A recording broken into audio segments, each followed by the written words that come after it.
Isaías, capítulo 6, a partir do versículo 1. No ano em que morreu o rei Uzias, eu vi ao Senhor assentado sobre um alto e sublime trono, e o seu séquito enchia o templo. Os serafins estavam acima dele, cada um tinha 6 asas. Com 2 cobriam o rosto, com 2 cobriam os pés, e com 2 voavam. E clamavam uns para os outros, dizendo: Santo, Santo, Santo é o Senhor dos exércitos. Toda a terra está cheia da sua glória. E os umbrais das portas se moveram com a voz do que clamava, e a casa se encheu de fumaça. Então disse eu: ai de mim, que estou perecendo, ou estou perdido, porque eu sou um homem de lábios impuros, e habito no meio de um povo de impuros lábios. Os meus olhos viram o Rei, o Senhor dos exércitos. Versículo 6. Mais um serafim trazendo na mão a brasa viva, que tirara do altar com tenaz. Com ela tocou minha boca e disse: eis que tocou os teus lábios, e a tua iniquidade foi tirada, e purificado foi o seu pecado. Depois disso ouvi a voz do Senhor que dizia: a quem enviarei? Quem há de ir por nós? Então disse eu, Isaías: eis-me aqui, envia-me a mim. Fecha os olhos, vamos orar. Senhor, a honra, a glória, o poder, o louvor são seus. Pai, nós precisamos essa noite de uma nova revelação da sua majestade. Nós não precisamos nada menos do que a revelação do teu trono. Fala-nos essa noite com poder e autoridade, pelo poder da tua palavra. Abra nosso entendimento, nosso coração. Livra-nos da visão superficial que temos do Evangelho, das Escrituras, da sua pessoa. Pela misericórdia, pela graça, Senhor, descortina nossos olhos, mostra-nos o mundo espiritual, mostra-nos quem Tu és, revela-nos o Seu poder, o Seu nome e a Sua graça. Confirma essa mensagem com a abundante, maravilhosa graça, gloriosa, que tome controle, encha esse auditório e fale dos corações mais sábios aos indoutos, aos mais duros dos mais abertos. Fala com poder e autoridade. Te peço isso em nome do Pai, do Filho e do Espírito Santo. Amém.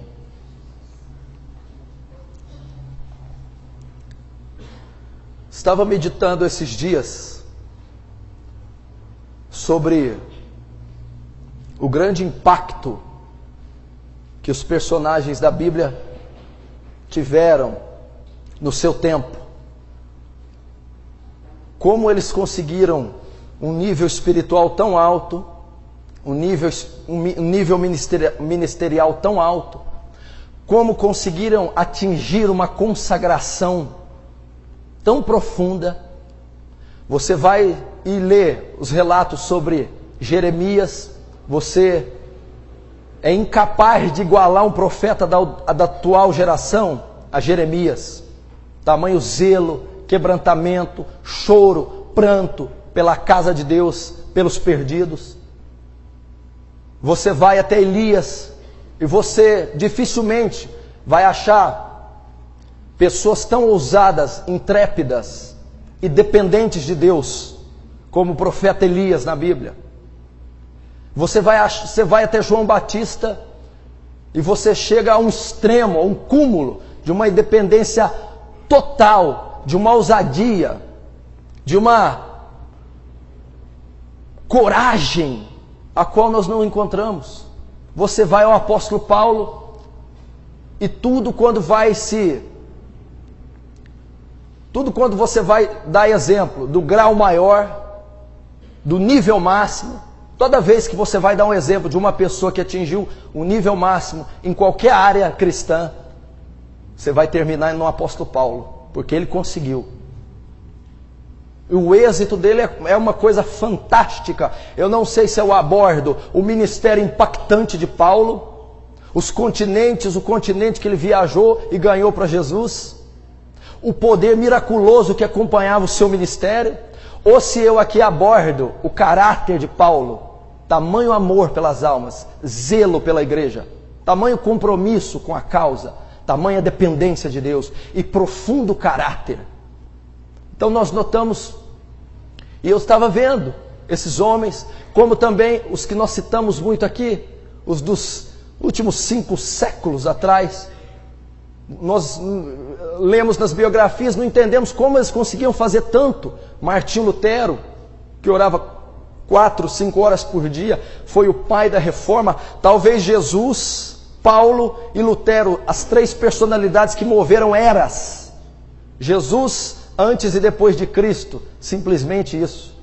Paulo, fundador dos rudimentos cristãos, das primeiras grandes e fortes igrejas. Lutero, o pai da reforma. Você vai a Jonathan Edwards, você não entende como é que eles falam que ao pregar um sermão, pecadores nas mãos de um Deus irado, a congregação a qual ele pregava, as pessoas seguravam nas cadeiras, pensando que o chão ia abrir e que o juízo final havia chegado. Você vai para David Brainerd, Hudson Taylor, que paixão por almas era aquela? Que nível era aquele ao ponto de dizer, se eu tivesse 100 vidas, disse Hudson Taylor, eu daria todas pela China. Não só bastasse o êxito do ministério, a expressão, o vigor espiritual que eles tinham, porque se eu for só nessa linha, você pode achar que a mensagem é só para ministros do Evangelho, mas não é. Como se o êxito não fosse só no ministério, eles também tinham uma consagração maior. Eles lidavam com o pecado de uma forma diferente. Eles venciam o pecado. Eles transformavam seus caráteres. Ou seja, eles tinham êxito, eles tinham vitória, eles tinham sucesso na vida espiritual deles. Então são personagens bíblicos ou da história que nós olhamos e vemos o nível que eles chegaram, o teor do cristianismo que eles professaram. E eu, há 2 semanas atrás, fui levado a pensar, Senhor, por que eles tiveram tanto êxito? Quando nós ensinamos a respeito deles, quando a história mostra a respeito deles, quando recitamos eles, quando lemos seus livros, é quase que causa em nós um efeito reverso, por ser níveis inatingíveis. Não entendemos como eles chegaram até lá, parece que é mentira, parece que é impossível um homem orar 4 ou 5 horas por dia, parece que é impossível alguém renunciar tudo, prazeres, bens materiais, e amar as almas sem sequer conhecê-las. E eu falei, Senhor, e por que nós hoje temos uma vida tão superficial, tão fraca?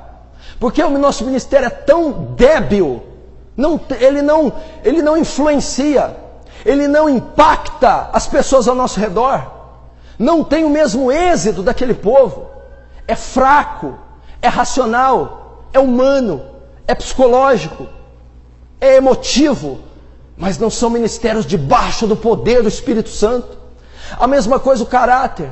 Quantos cristãos, 1 ano, 2, 10, são crentes fracos, fraquíssimos, não conseguem ser regenerados, não conseguem abandonar vícios, não conseguem crescer a estatura de Cristo, não conseguem ter o caráter transformado, não conseguem ter uma visão diferente do Evangelho.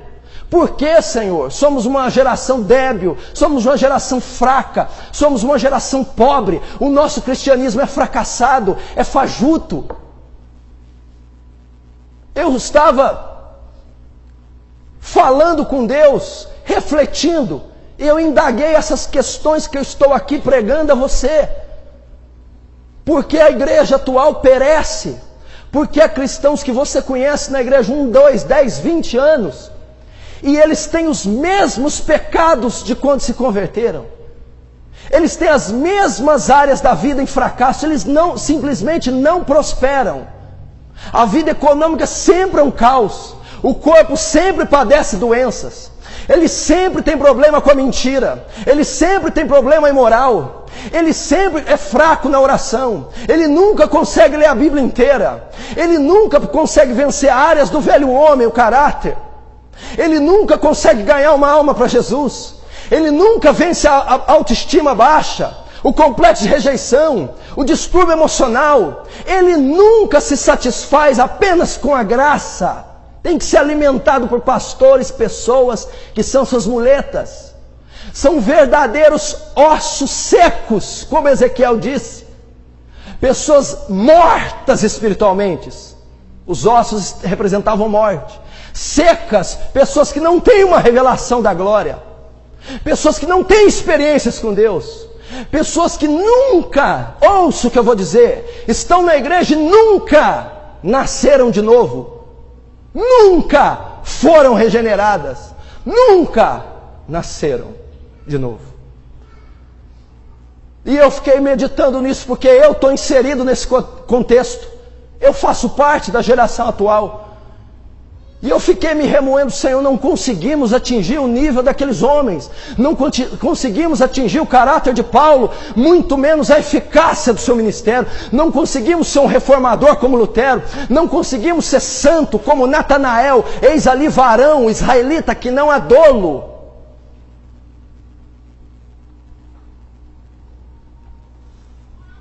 Então Deus me levou a esse texto e me respondeu o porquê. Somos fracos, somos débeis, somos fracassados. Deus me levou a esse texto de Isaías e Deus me disse: a igreja desse século está fria e morna. O cristão desse século não vence, não cresce, porque falta a ele uma revelação nova da majestade de Deus. Falta a ele ter experiências com Deus. Falta a ele ter um encontro pessoal com Deus. Falta a ele ter comunhão diária e profunda com Deus. Falta a ele o que está em 2 Pedro 1,4. Ser participante da natureza divina. Falta a ele o que está em 2 Coríntios 3,18. E todos nós, com cara descoberta, refletindo a glória do Senhor como espelho, somos transformados de glória em glória, a mesma imagem, pelo Espírito. Numa mensagem do Leonard Ravenhill, ele diz na mensagem: a igreja de hoje precisa de uma nova revelação da majestade de Deus. E eu falei: Senhor, como a igreja precisa de uma nova revelação? Nós só temos a única revelação, é a palavra. Esse negócio de novo aí, é da onde veio um movimento neopentecostal, tudo novo. Eu não quis concordar com essa declaração daquele grande homem que eu admiro. Senhor, nós precisamos de uma nova revelação da majestade. Aí o Espírito me falou, ele não está querendo dizer algo novo que sai do Evangelho. Esse novo que ele está dizendo é o próprio Evangelho. Porque o que nós estamos acostumados não é Evangelho. Algo novo seria o Evangelho de Cristo. É isso que ele está dizendo. Novo é algo diferente do que conhecemos. Novo é diferente da vida cristã que levamos. Novo é a visão da Bíblia de Deus, do Senhor Jesus que temos. Então ele diz, precisamos de uma nova revelação da majestade de Deus. Qual é essa nova revelação? A mesma que ele deu a Moisés no Sinai. A mesma que ele deu a Daniel no rio Edequel. A mesma que ele conferiu a Paulo na estrada de Damasco. Nós precisamos ver a Deus sem restrição de denominação, de homem, de norma, de componente social. É o que nós precisamos. Foi isso que aconteceu com Isaías. Meu irmão, até nessa altura do capítulo 6, Isaías era como a maioria de nós, eu creio.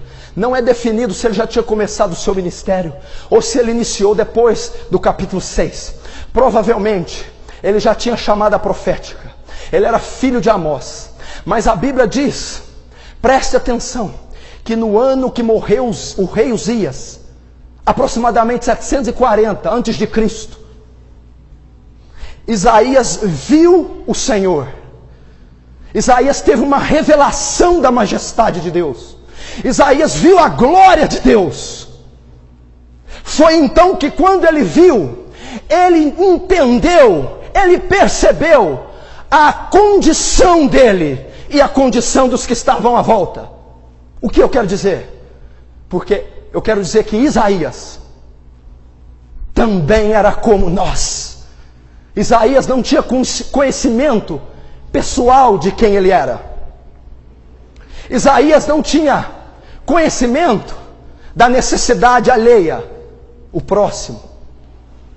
Isaías provavelmente vivia uma vida superficial como a nossa. Isaías já se contentava com o cristianismo, trazendo para os dias de hoje, que ele professava. Isaías provavelmente estava satisfeito com o padrão de santidade que ele tinha. Isaías provavelmente já achava que Israel e Judá não estavam tão perdidas, apesar da corrupção, já nesse tempo, da morte do rei Uzias.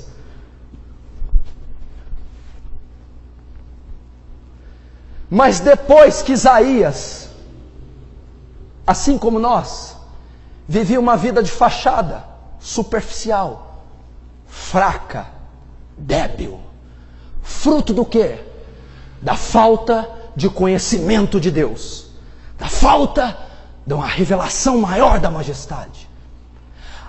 Você entende agora, preste atenção, que você lê, ouve sobre a paixão pelas almas, sobre o amor pelos perdidos, sobre o ir de pregar o evangelho a toda criatura, e você não consegue ter esse amor pelas almas, você não consegue ir e pregar a toda criatura da terra, mas você desde que converteu ouve, lê, escuta a respeito de Oswald Smith, da paixão de David Brainerd, de Hudson Taylor, de Jonathan Goforth, de Paulo, de Moisés, mas você não consegue ter essa paixão.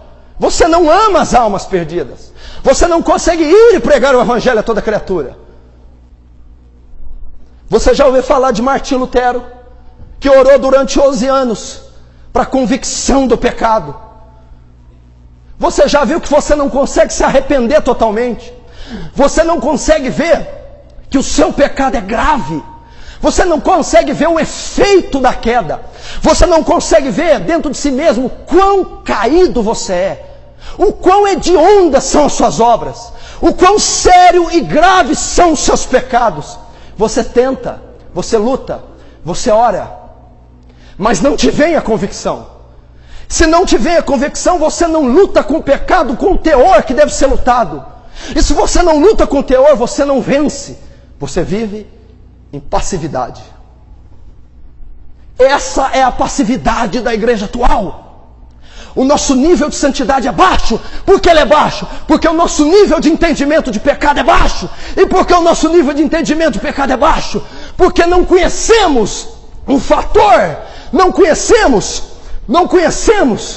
um padrão de santidade que nos pode submeter a completa humilhação. Ou seja, se o meu padrão de santidade é a Madre Teresa de Calcutá, então a minha santidade pode não ser tão alta. Mas quando o meu padrão passa a ser o trono de Deus, a glória revelada, então eu vejo quão miserável sou, quão imundo, quão o meu pecado é grave. É isso que está acontecendo na vida de Isaías.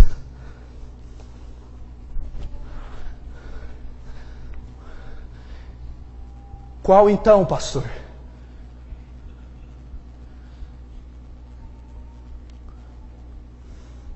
O fator que leva a essa grande debilidade da igreja e dos ministérios: a falta do conhecimento de Deus. A igreja não conhece a Deus, a igreja não tem revelação de Deus, nós não temos experiências pessoais com Deus, não estudamos a Bíblia para conhecer a Deus, não vemos seus atributos, não conhecemos a pessoa e o caráter de Cristo, não vemos Ele manifestado no Antigo Testamento, não conhecemos a essência, o caráter, pensamentos de Deus, então não podemos ter o êxito, o sucesso dos homens do passado.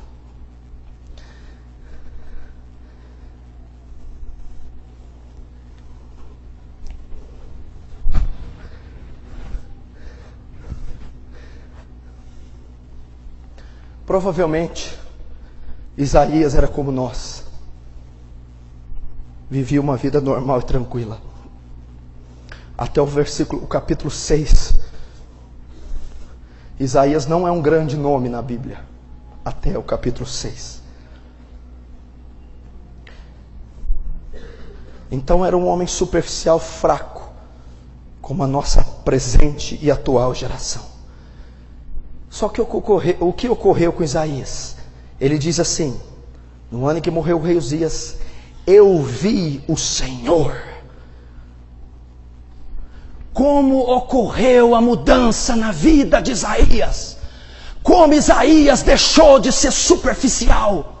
Como Isaías passou a ter impacto e chamado de profeta messiânico? Quando foi que ele foi um profeta digno de escrever mais de 60 capítulos? Como foi que ele conseguiu ter êxito e ser escolhido para trazer as maiores profecias concernentes à vinda do Messias? Quando foi que Isaías saiu da apatia?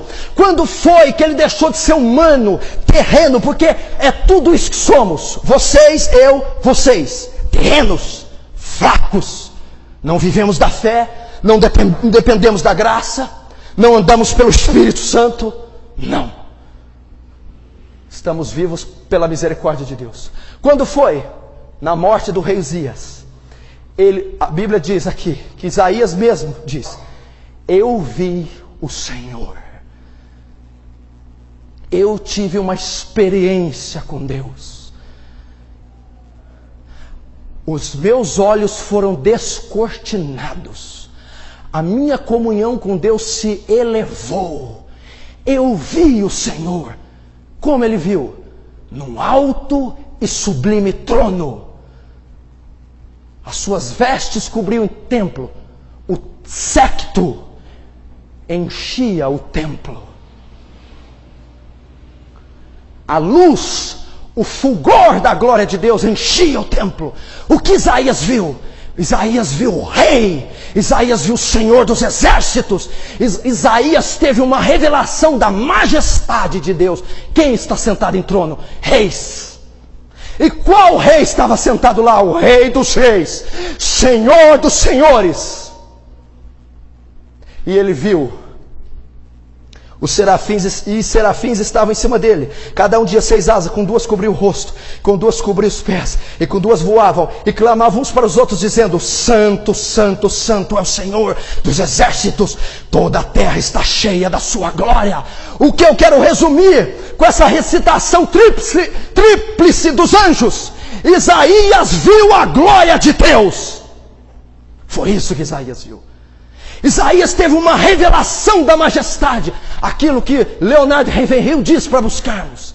Isaías sofreu o impacto de uma experiência profunda com Deus.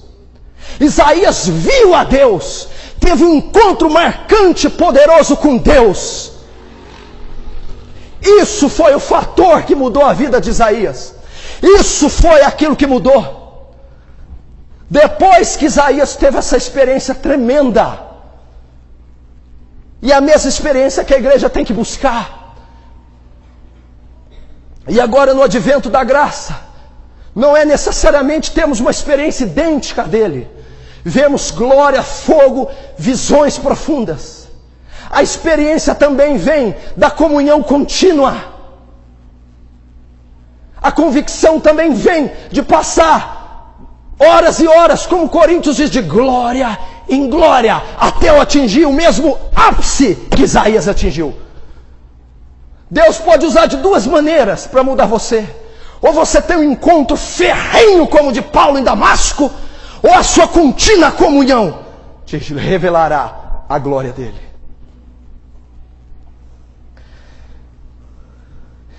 E eles clamavam para os outros, dizendo: Santo, Santo é o Senhor dos exércitos, toda a terra está cheia da sua glória. E os umbrais das portas se moveram, terremoto, com a voz do que clamava, e a casa se encheu da fumaça, a mesma fumaça que foi no Monte Sinai. representando a presença e a glória. A mesma fumaça que ia na tenda da congregação com os filhos de Israel, representando a mesma fumaça que indica que Ele está, porém oculta da sua majestade.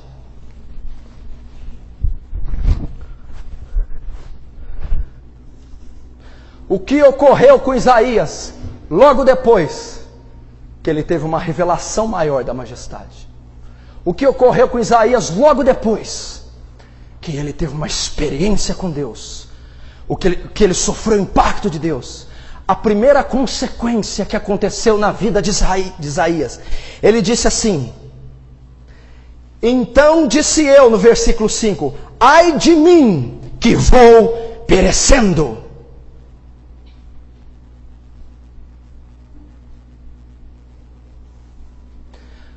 Ai de mim, outras traduções, pois estou perdido. Quando Isaías teve um contato com Deus, uma experiência com Deus, a primeira coisa que foi feita foi os olhos de Isaías se abrirem para si próprio. Então ele brada com todo o seu ser: ai de mim, que estou perdido. Isaías reconheceu que estava perdido. Isaías viu que não era ninguém. Isaías viu que não podia fazer nada na sua força. Isaías viu naquele momento, ele olhou para si e viu a própria condição humana, débil, fraca dele. Isso é o que ocorre com muita gente. Nós não temos a dependência de Deus que deveríamos ter, porque não sabemos a nossa condição perdida, porque não sabemos a condição perdida que estamos. Você não é dependente de Deus. Você faz 70% das suas coisas sem Deus, porque você não viu a condição perdida que você se encontra. Quando você vê quão perdido, miserável, impotente você é, então você poderá ser dependente de Deus. Você está vendo a causa de muita gente não ser dependente de Deus? Por que muita gente não anda com Deus como Enoque? Por que muita gente não quer comais, quer bebais, quer façais qualquer outra coisa? Façais tudo para a glória de Deus. Por que não bebemos um copo d'água dando glória a Deus? Por que não tomamos uma mínima decisão sem passar por Deus? Porque não somos dependentes dEle. Por que não somos dependentes? Porque não sabemos da nossa atual condição. Isaías também não sabia, também não era dependente, mas quando teve um encontro com Deus, ele: ai de mim, eu estou perdido. Eu estou perdido. Foi o que Isaías disse.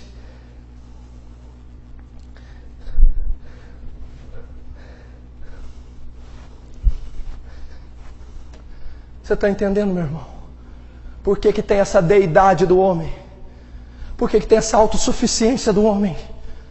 Por que as igrejas hoje são regidas por psicólogos, sociólogos, por especialistas em ciências humanas? Por que o homem faz o que bem apraz? Porque o homem não depende de Deus. E porque o homem nem depende de Deus, como que você vai depender de alguém se você já se sente saciado, suprido, realizado? Você não vai depender. E se você não vai depender, você não tem o êxito de Paulo, não tem o êxito de Moisés, nem de John Wesley. E como eu me torno dependente de Deus? Só sabendo da minha debilidade, só olhando para mim e dizer como Ele: meu Deus, eu estou perdido. Eu sou humano, estou sobre a lei do pecado, sou fraco, não posso dar um passo sequer sem o Senhor. Meu Deus, ai de mim, vou perecendo. Ele ainda julga o verbo no gerúndio, perecendo. Cada dia mais afundando, cada dia mais perdido, cada dia mais declinando, sem uma revelação do Senhor.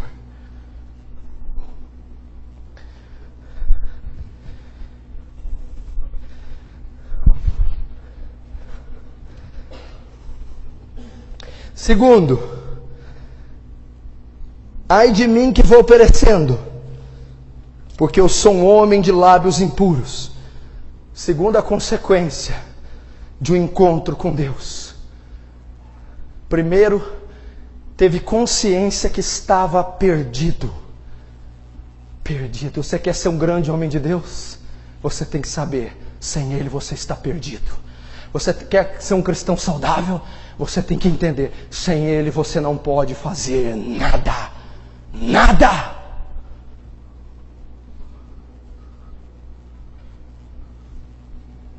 A quem tenho eu nos céus além de ti? E não ninguém na terra que eu queira mais do que a ti. O salmista dizendo, total dependência. Paulo dizendo aos Filipenses no capítulo 3, e na verdade tenho por perda todas as coisas, pela excelência do conhecimento de Cristo Jesus, e considero todas as coisas como esterco para ver se possa alcançar a ti, Deus, a ti, Jesus. Eu tenho por perda todas as coisas. Deus colocou no meu coração essa noite, igreja. Precisa se despertar um avivamento na Cidade Franca. Precisa despertar um avivamento no seu coração. Precisamos de uma geração que tem fome de Deus, que tem sede de Deus, que busca a Deus sobre todas as coisas. Jeremias 29 diz, buscar-me-eis e me encontrareis quando me buscardes de todo o vosso coração, e serei achado de vós, diz o Senhor, e farei mudar o vosso cativeiro. O mesmo Jeremias diz, não se glorie o sábio na sua sabedoria, nem se glorie o forte na sua força, não se glorie o rico nas suas riquezas, mas aquele que se gloriar, glorie nisso, em me entender e me conhecer. Conheçamos e prossigamos em conhecê-lo. Outro versículo diz, outro salmista diz, como o servo brama pelas correntes d'água, assim a minha alma tem sede de ti. Sede de Deus, fome de Deus. Precisamos retornar ao primeiro amor, aquele tempo que varávamos horas de madrugada orando, aquele tempo que guardávamos de qualquer pecado. Primeiro amor, despojando do velho homem com seus feitos, se renovando do homem para a imagem daquele que o formou, santo, santificando olhos, pensamentos, corpo, tendo uma vida devocional a Deus, vivendo para Deus e somente a Ele. A igreja está precisando disso. Foi isso que ocorreu com Isaías. Dependência. Foi o que Isaías teve. Depois Isaías diz, porque sou um homem de lábios impuros. Meu Deus do céu. Aqui aconteceu algo com Isaías, que você está procurando há muitos anos. Convicção do pecado. Isaías teve convicção do pecado. Primeiro ele diz, estou perdido, não posso fazer nada sem Deus. Depois, sou um homem de lábios impuros. Isaías viu seu próprio pecado, a condição corrupta, caída dele. Esse é o grande problema nosso. É por isso que não arrependemos dos nossos pecados. É por isso que não vencemos o velho homem. É por isso que não nascemos de novo. Por quê? Não temos conhecimento do nosso próprio pecado. O quanto ele é letal, o quanto ele é vil, o quanto ele é perverso, o quanto ele é repugnante aos olhos de Deus, o quanto ele é abominável à santidade de Deus. E por que não temos convicção do pecado? Porque o parâmetro de santo é Deus. Então, enquanto não conhecemos o que é Deus, não saberemos o que é pecado.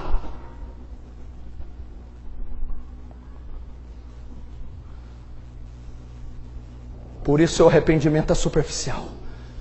Por isso a sua transformação é superficial. Por isso a sua luta contra o pecado é superficial. Porque você não tem experiências com Deus. Não teve uma experiência com Deus. Não teve uma revelação da sua glória.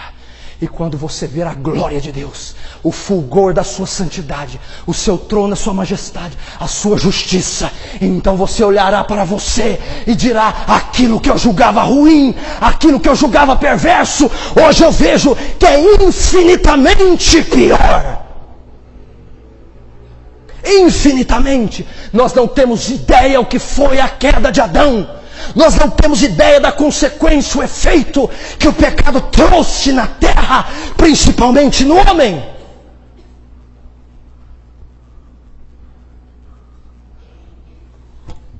Se você lida com o pecado como algo superficial, você não pode ter convicção dele.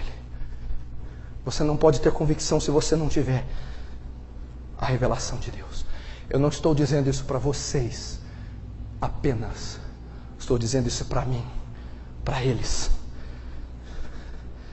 Isaías até então estava contente com o padrão de santidade que ele tinha.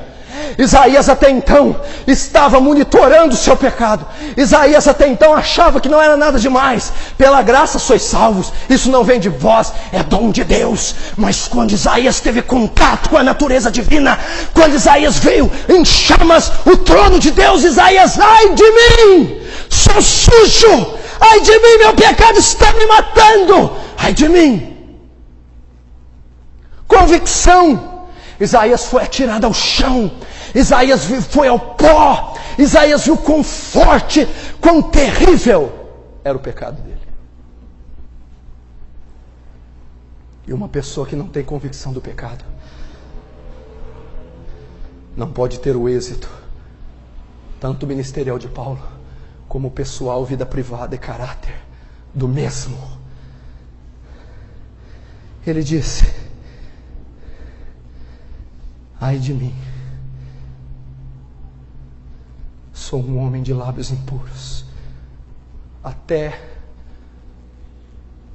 o encontro com Deus, Isaías nunca houvera pronunciado uma sentença de culpa sobre si, como aqui nesse versículo. E Isaías só pronunciou essa sentença depois de ver a glória de Deus. Agora você está entendendo porque os nossos esforços são inúteis. Agora você está entendendo porque você erra tanto, falha tanto. Agora você está entendendo porque o seu ministério é escasso, vazio. Agora você está entendendo porque não é regenerado, transformado. É impossível por força própria. É impossível por seminários. É impossível por congressos. É impossível por campanhas. Só tendo uma revelação maior da glória de Deus. Só assim. Na semelhança de Lutero, que lutou anos para ter convicção do pecado, nesse momento, Isaías teve.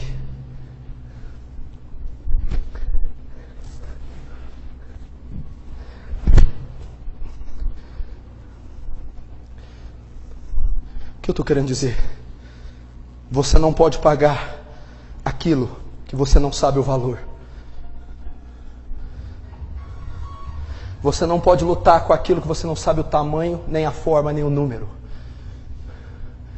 Lutamos com o que pensamos ser menor do que é, em menor número do que é.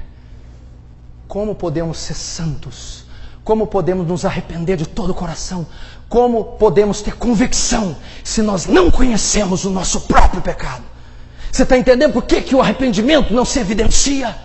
Você está entendendo porque não há quebrantamento, não há pranto, não há choro e não há expiação desse pecado? Porque eu não tenho consciência da veracidade, ou melhor, da ferocidade que o pecado é. Nos sermões de Jonathan Edwards, nas orações de David Brainerd, os pecadores soluçavam, os pecadores gemiam, choravam aos soluços por seu próprio pecado, porque viam a condição miserável deles. Então eram realmente convertidos. Não é no nosso tempo que nós conseguimos sair de um culto como esse e falar de futebol, das coisas do mundo, comer, ver TV e dormir como se nada tivesse acontecido.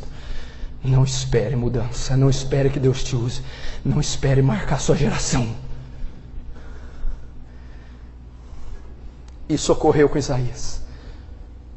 Primeiro, Um homem que tem condição de si próprio, que está perdido, depois tem o conhecimento do seu próprio pecado, esse homem nunca mais vai orar de qualquer jeito. Esse homem nunca mais vai jejuar de qualquer jeito. Esse homem ou mulher nunca mais lerão a Bíblia de qualquer jeito.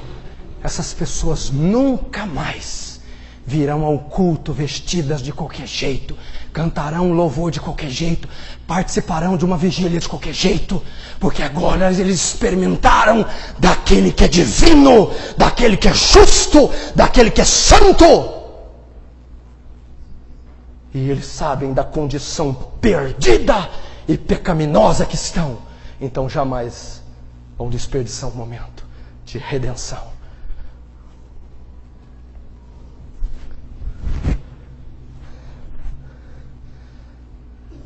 Depois, o que ocorreu? Sou um homem de lábios impuros e habito no meio de lábios impuros.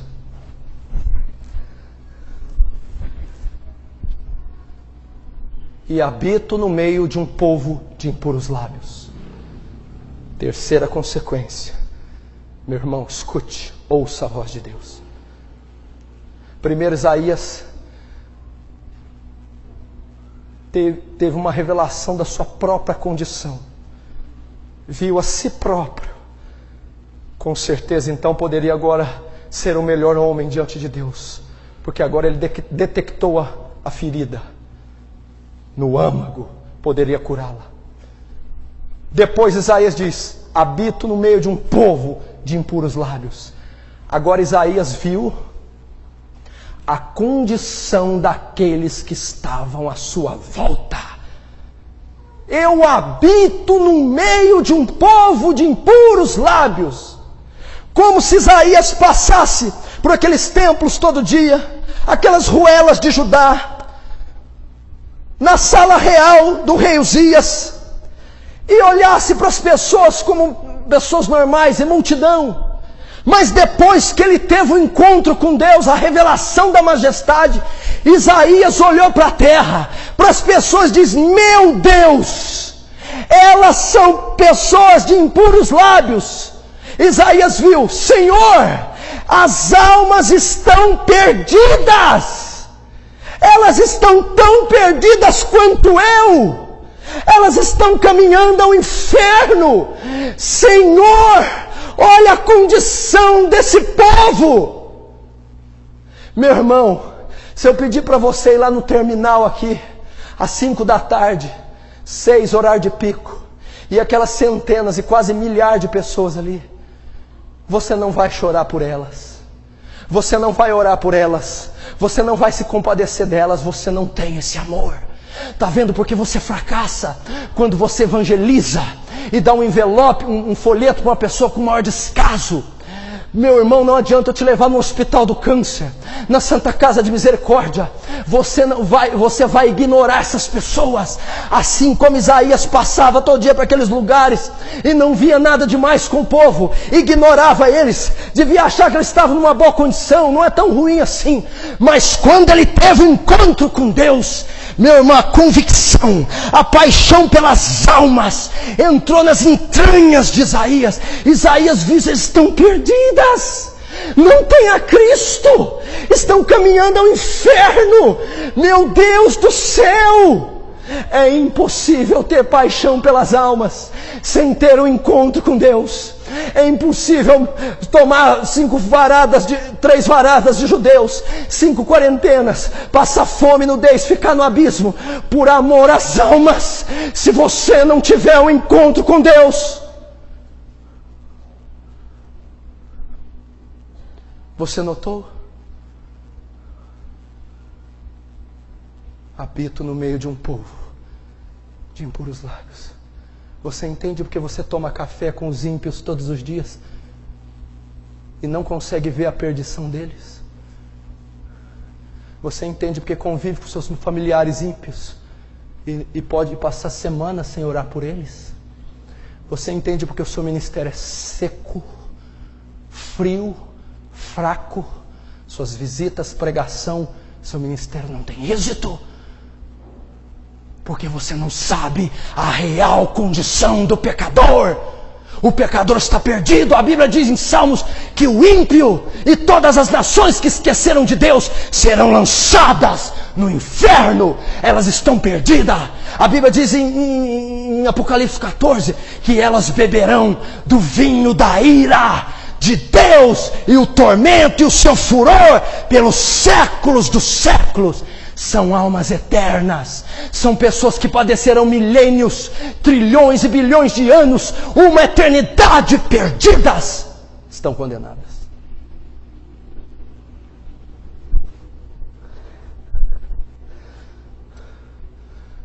Só que Isaías só percebeu isso quando viu a majestade de Deus. Quando teve uma experiência. Por quê? Porque só Deus ama as almas. Você não tem esse amor. O amor ágape, você não possui o amor ágape. A Bíblia diz, eu não tomo prazer na morte do que morre, diz o Senhor. É o Senhor. É o Senhor que diz, porque Deus amou o mundo de tal maneira que deu o seu Filho unigênito. É o próprio Deus que as ama. É o amor ágape incondicional. Esse amor não é dado àqueles que não tiveram encontro com Deus, aqueles que não se fundiram com a natureza divina, aqueles que não sentem o que Deus sente. Isaías, do mesmo modo, era indiferente, andava em descaso, sequer se importava com qualquer um.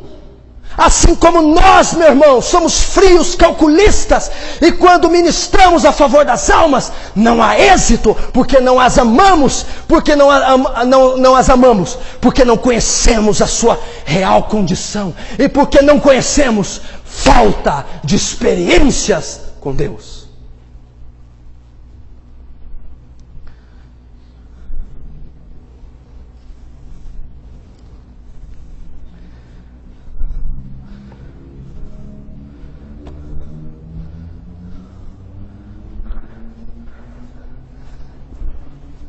Você já viu a Índia?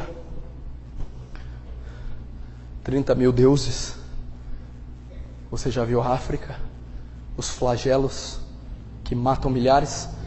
Desde que esse culto iniciou, devem ter morrido centenas. Só na África, para não dizer milhares. Você vê os documentários pela TV. Da Etiópia, Somália, Moçambique. E você vê a cidade de Bombay, Katmandu, você vê os países do Oriente Médio, pessoas flageladas, com os membros amputados pelas minas e pelo fuzilamento dos soldados. Você vê miséria, você vê corrupção. E não saindo muito distante, indo aqui no Nordeste brasileiro, você vê pessoas em estados desprezíveis. Mas você sabe que no seu interior você não possui amor por aquelas pessoas. Você não possui compaixão por aquelas pessoas. Você não chora por aquelas pessoas. Você não desce madrugadas inteiras orando por nações pagãs que adoram a Baal. Você não pode gemer por um membro seu. Você não tem esse amor. Isaías também não possuía. Foi só depois que ele viu o alto e sublime trono que ele diz: ai de mim, que habito no meio de um povo perdido. Sem essa revelação, nosso ministério vai fracassar. Sem essa revelação, nossa vida pessoal, nossa consagração vai fracassar.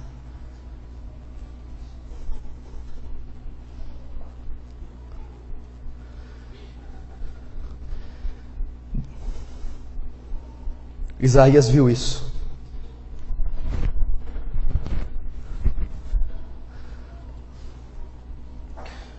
Quando ele teve a visão do trono,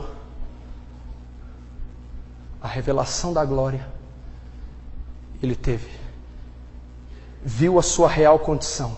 Eu não posso fazer nada sem Deus. Eu não estou dizendo de 99%, igreja, de dependência. Eu estou dizendo de 100% de dependência, porque ele estava perdido.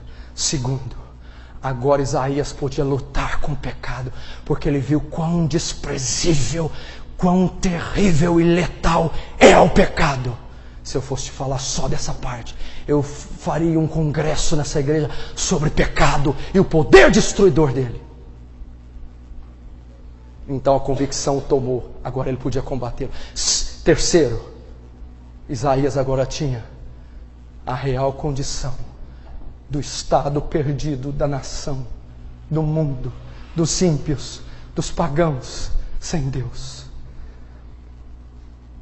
O que ocorreu depois que Isaías teve o encontro? Viu a condição dele e do povo. E depois que ele viu a condição do povo e a condição sua pessoal, o que ocorreu? Depois de dada essa revelação, meu irmão, se Deus der ela a você, se você tiver uma experiência semelhante de Paulo em Damasco, ou sendo arrebatado ao terceiro céu, se você vê-lo no Monte Sinai como Moisés, ou na borda do rio Edequel como Daniel, ou se você crescer de glória em glória a imagem dele, você tem contato diário, se você tiver uma vida devocional, como Ravenhill também diz, quer saber quanto um homem é grande? Me diga quanto tempo ele passa na presença de Deus, quanto tempo ele ora, então direi o quanto ele é grande. Se isso ocorrer, você vai ter convicção do seu pecado, vai ver a sua debilidade, como Isaías, e vai ver a condição do povo. É impossível ficar indiferente.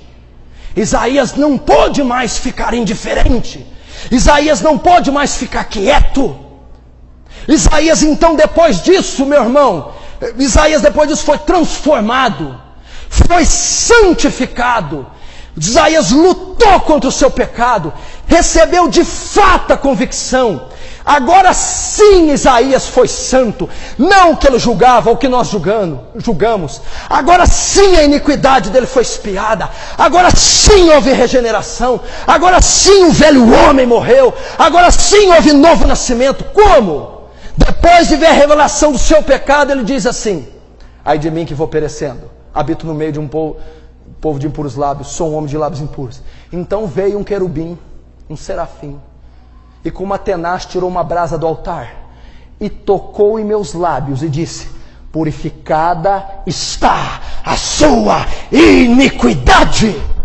Agora sim foi expiada, agora houve novo nascimento, agora você, Isaías, é santo, agora há verdadeira santificação, e ela será progressiva à medida que os seus encontros com Deus continuarem.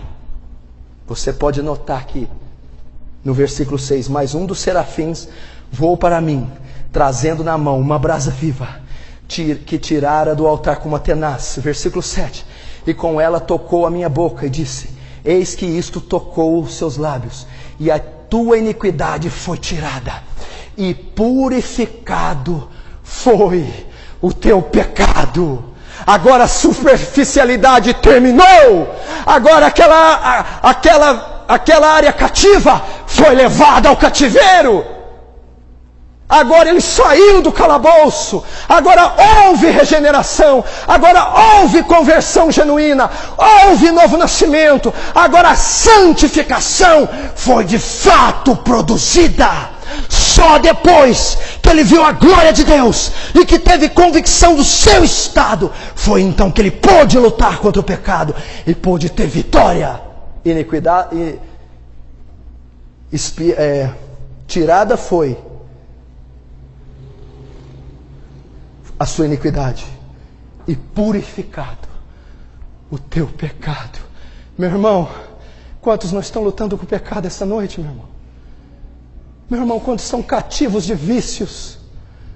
Quantos não têm o velho homem morto? Quantos têm o caráter todo corrompido, mesmo com a conversão, Meu irmão, você nunca vai ter convicção do seu pecado.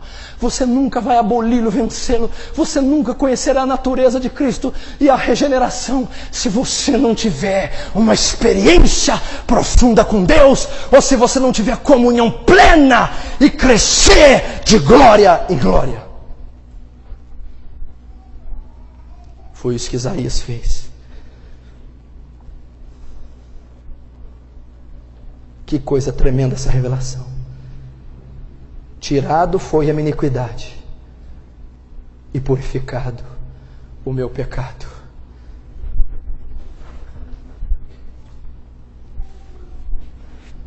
O que Isaías quer dizer? Olhe para cá, escute.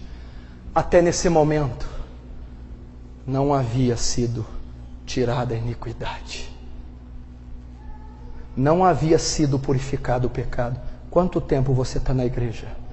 Talvez o seu pecado não foi purificado e nem a iniquidade saiu de você ainda. E o motivo é porque você não teve convicção e ciência do poder destruidor que é o pecado. E por que você não tem? Não tem experiências com Deus. Não tem comunhão profunda com Deus. Não cresce de glória em glória a imagem de Deus em Jesus Cristo.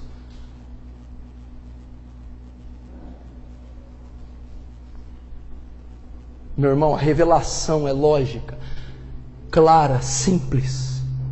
É impossível, meu irmão. É impossível. Ou a gente abre mão desse cristianismo fajuto, religioso, convencional, domingueiro, ou então sofreremos consequências drásticas. Estou te trazendo uma palavra revelada do alto. Estou trazendo a voz de Deus para você.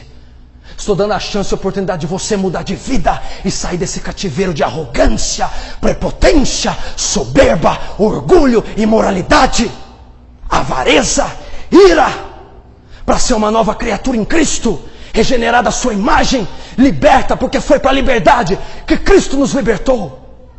Aquele que está em Cristo, nova criatura é. As coisas velhas passaram e tudo se fez novo.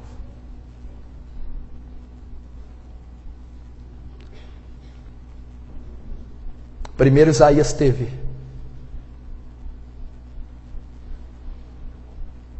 conhecimento da sua própria vida. Então o anjo tocando-lhe purifica. Isaías então domina o pecado. Tem o processo de regeneração. Depois ele diz no 8.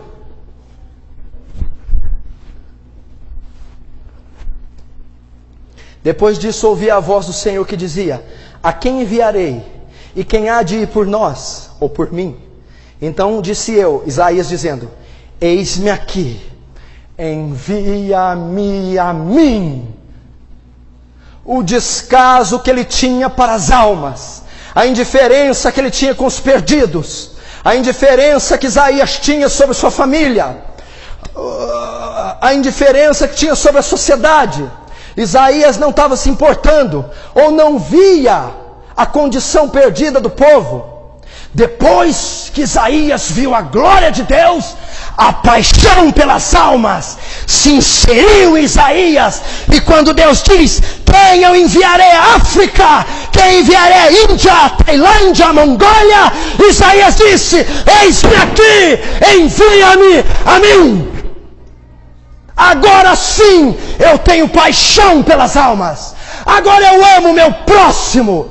Agora eu me preocupo com o seu pecado. Agora eu gemo, choro pelos perdidos. O amor foi colocado em Isaías. Oh, meu irmão, se Deus perguntasse essa noite: quem enviarei? Quem há de ir por mim? Sem o encontro com Deus, sem essa transformação pela comunhão profunda, você não poderá dizer: eis-me aqui, envia-me a mim. Sabe o que ocorreu aqui, irmão? Aquilo que você está buscando e não consegue. Agora Isaías poderia ir lá no terminal rodoviário e chorar, gemer, agonizar como Joel, por aquelas almas que ele nem sabe quem são. Agora Isaías pode olhar para o seu avô, para sua avó morrendo e dizer: avô, Senhor, traz eles à luz da salvação. Agora Isaías podia fazer uma lista de oração, começando pelos seus vizinhos, parentes, amigos, ímpios, e interceder por eles. Agora Isaías podia ir aos hospitais, às favelas, aos presídios, e chegar ali, ser tomado em prantos, em choro compulsivo e solúcio, porque como David Wilkerson na Broadway, sentia a dor de Deus nas entranhas. Só assim.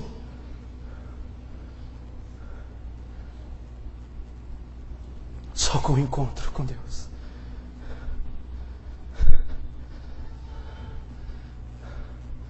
Essa convicção tem que nos tomar. Você está entendendo que você não pode ter esse amor, que você não pode ter essa eficácia com o ministério. Você não pode pregar um sermão bem, não pode cantar um louvor bem, não pode ter uma obra evangelística missionária boa, não pode ter feito, não vai ter amor, sentimento algum, se você não experimentar o contato com a natureza divina, se você não crescer de glória em glória a imagem do seu filho, ou se você não tiver uma experiência como a desses homens e a de Isaías.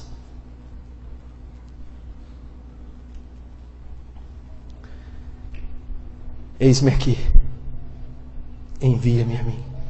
Então disse Deus: vai e dize a esse povo.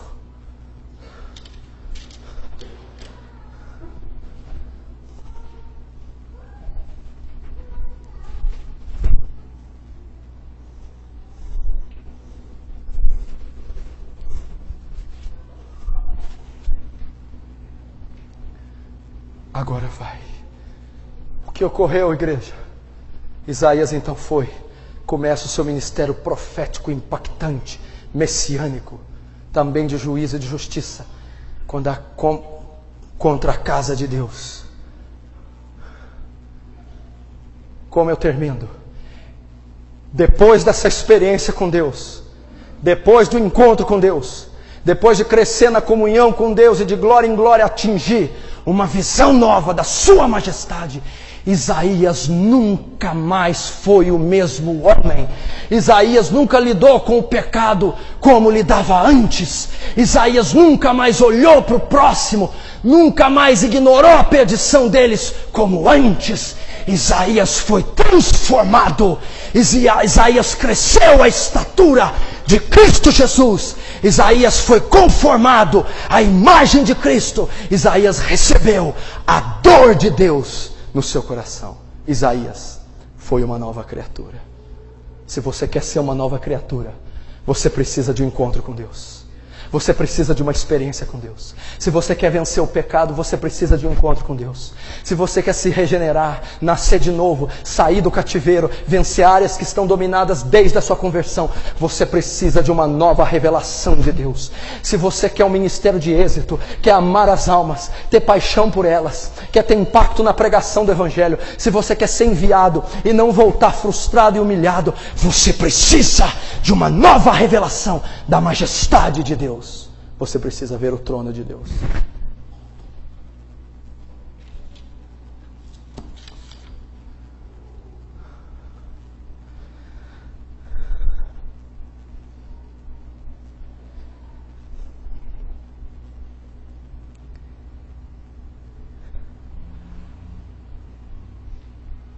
Nós precisamos disso, igreja. Eu estou fazendo um apelo para você buscar a Deus. Buscar-me-eis e me achareis somente quando me buscardes de todo o vosso coração.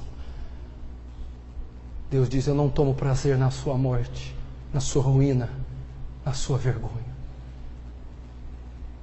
Mas eu desci nesse Monte Santo essa noite para entregar minha lei a vocês. E diferente de alguns, eu não quero cravá-las em pedras, mas nas tábuas dos vossos corações, no seu espírito. Como meu filho foi um comigo, seja um com meu espírito, diz o Senhor. Transformação, mudança, Avivamento é o que Deus quer. Mudar realidades, circunstâncias, mentes, corações para o resto da vida. É isso que Ele quer. Curva a sua cabeça. Ore.